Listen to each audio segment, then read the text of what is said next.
Hey there, welcome back. It's Kyle, and today is Wednesday. Woohoo! Wow.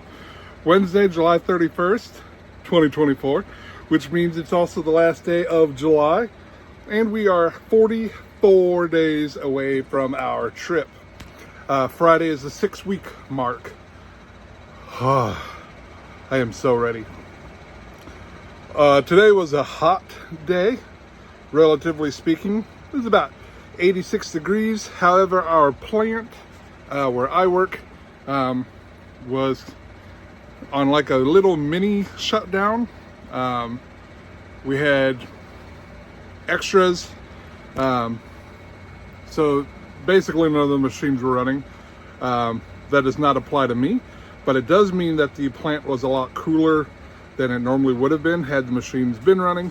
So tomorrow when they start back up, it's going to be warm, but that's okay. I'm in an air-conditioned office. In other news, my brother has gotten on my case. Says I need to shave my head and I need to shave my beard, trim my beard because it's a little unruly, and he's not wrong. I have this stupid patch of hair here. You can't really tell in the camera, you can't tell in person either, but I do have hair here where it doesn't look like it, but it's super fine, like what you'd expect on like a baby. Then of course I got the rest of the hair. I call it the monk look, but then I got this stupid patch of hair here that looks absolutely dumb, and I hate it.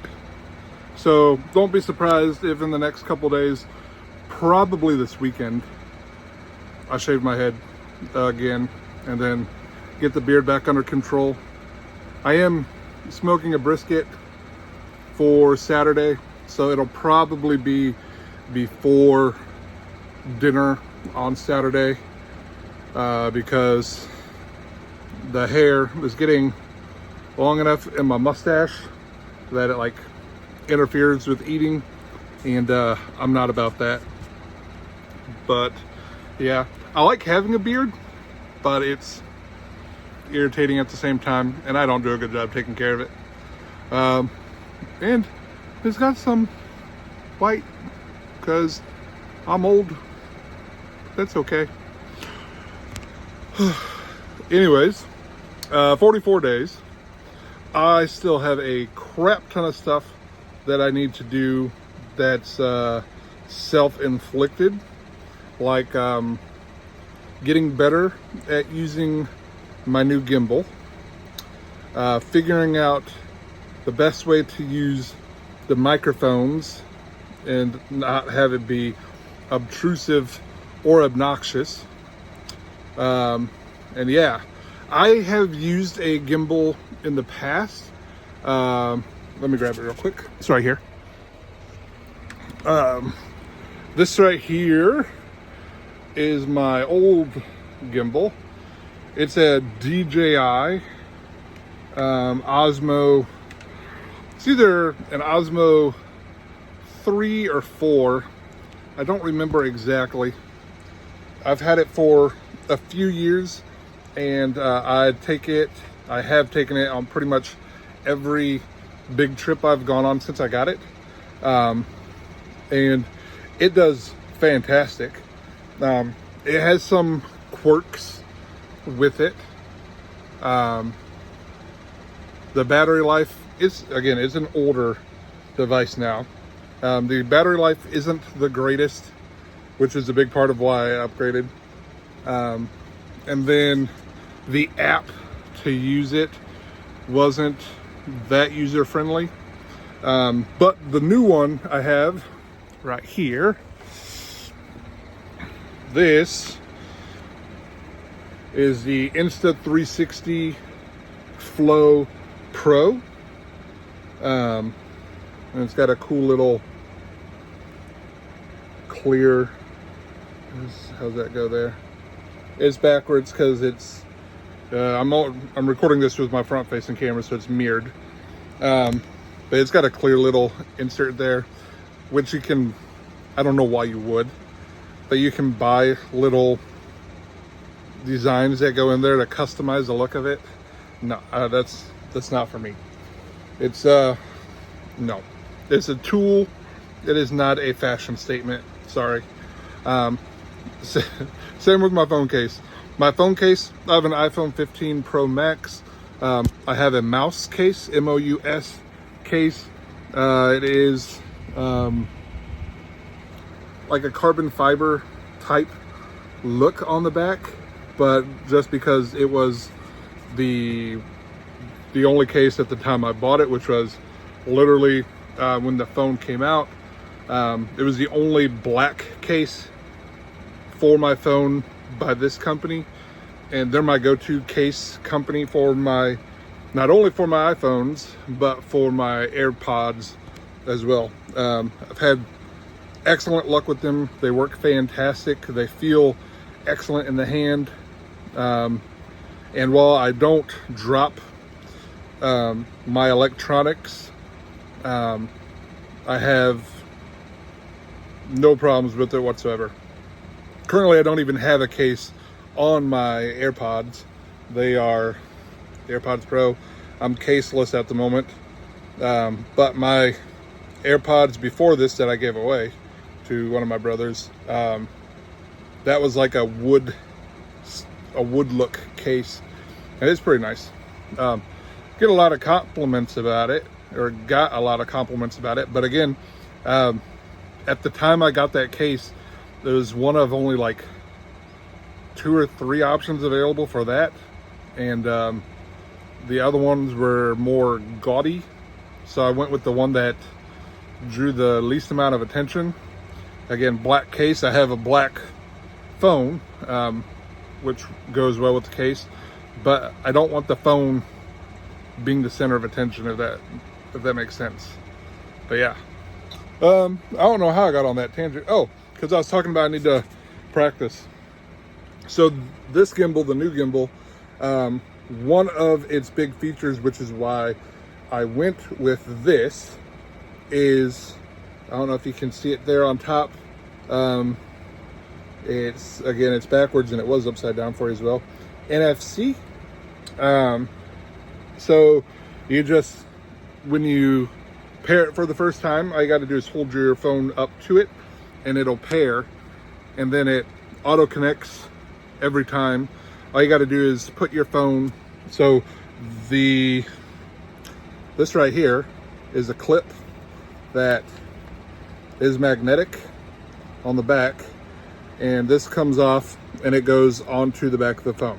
Now this is not ideal.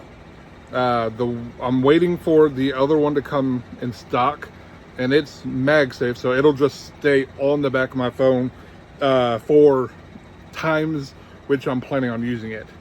But this one, you just stick it on the back of the phone, it goes over the edges of the phone, and then there's a little notch that you can see there, right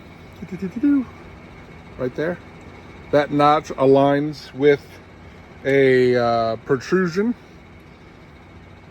on the gimbal itself, and it aligns everything so everything locks into place. And then as soon as you swing the arm up, it powers everything on and everything connects automatically. Alongside that, it also works with Apple's, they call it DockKit, DockKit.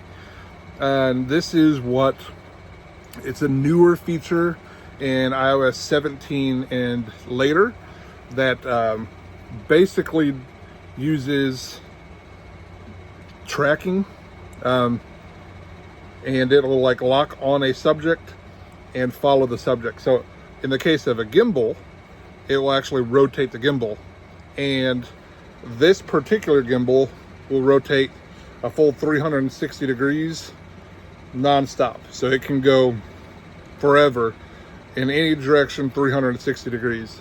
The model before this, in addition to not having that tracking feature native to the iPhone, it would only go I want to say 170 degrees, maybe it was 270 degrees. It was not 360, so there was a cutoff. I just don't remember off the top of my head.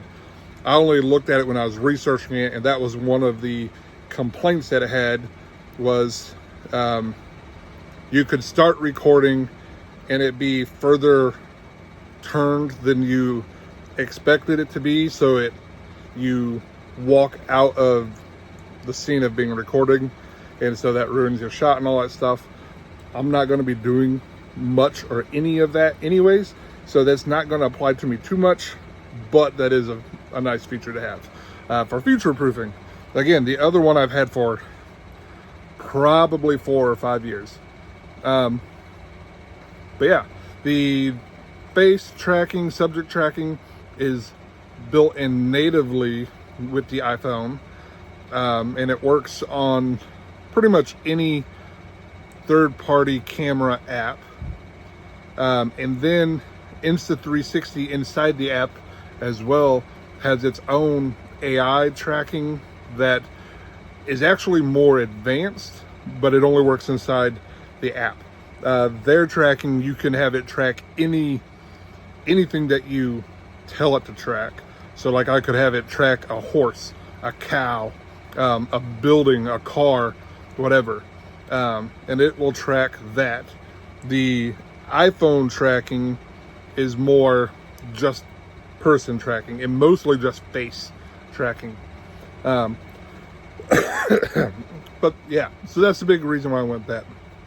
But I need to learn how to use it. As you saw in one of the videos a couple weeks ago, there's a little bit of a learning curve, and I have not surpassed it yet. I haven't been practicing with it, but I will get there. I have less than 44 days to do it though, so be prepared to see some stupid looking shots coming up. Other than that, this video has been going on for a while. I have had issues this past few days with videos, as you may or may not have noticed. I think it was my Sunday video. We ended up going out to eat. Did not plan on going out to eat, but we ended up going out to eat. Then we came home and we made some cookies and all that stuff, and it threw my schedule completely off.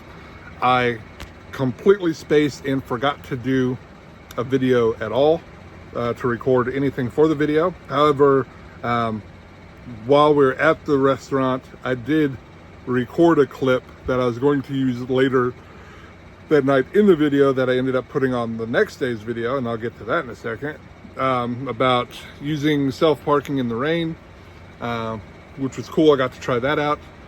And then Monday, I recorded the video, uploaded it like I normally do, and then, so my normal process is I record the video whenever throughout the day. When I'm done recording for the day, I put it through CapCut to combine everything together.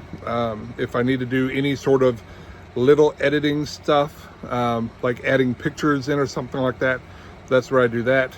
CapCut, it's one of the only apps I know how to use on my phone to do editing, and I'm too lazy to get my laptop out every night to do editing in better software at this point. I will work on that as well. But CapCut takes forever to export. When I export in 4K into high bitrate, which makes it look better on YouTube. So I try to do that for every video, especially videos like this where it's currently over 14 minutes long. So I export it in CapCut, and then I have to upload it to YouTube. And normally, as soon as I hit the button to upload it, I'm good. I just close out of the app and then I go to bed. I normally try to do that somewhere around 10 o'clock at night, give or take a little bit. But apparently, whatever I did on Monday, it did not work, and it stayed in the waiting phase And I did not realize that until I left work. And my normal routine is when I leave work, which is about 2:30 in the afternoon. When I get out to my car, I log into YouTube to see how many views that video has gotten and if any comments have been left on it. And that's when I saw that it was not uploaded. It still was on the waiting. And so I waited and waited and waited, and it did not finish uploading until probably, I don't know, somewhere between 4 and 6 at night. And by then I'm like, screw it, I'm not putting out another video because that'll be 2 videos back to back on the same day, and nope, I'm good. So yeah, and then I don't know if I put out a video yesterday. I'm not sure. I really don't remember. But tonight we made cookies using a copycat crumble cookie recipe. And I have my own cookie recipe that's for 2-day cookies, 48-hour cookies, that I'm proud of. I rarely ever make them. Like, I have not made them in forever because, again, they take 2 days to make. I have a cornbread recipe that I am super proud of, and I give that out all the time to friends and family. This cookie recipe is pretty good. It's up there for taste and everything. I won't give this recipe out because it's not mine. If anybody wants it, I can link to the recipe for them, because I mean, it's not mine. I don't care if people have it, but it's just not mine to give out, you know what I mean? But I am planning on taking that recipe and playing with it, modifying it a little bit, and making some tweaks here and there to see how or if I can improve upon it, like adding espresso powder and using browned butter, that sort of stuff, to kind of make it even better than it already is. And if I can do that and get it to a spot that I'm happy with, then I will put the recipe out there for people to try on their own. And yeah, I think it'll be fun. But because I made cookies, I took a picture of them, and I wanted to make sure I got a video out tonight so I could show you the pictures. So I'm going to let you go. Thanks for stopping by. I'll see you tomorrow, and enjoy my cookies. Take care. Bye-bye.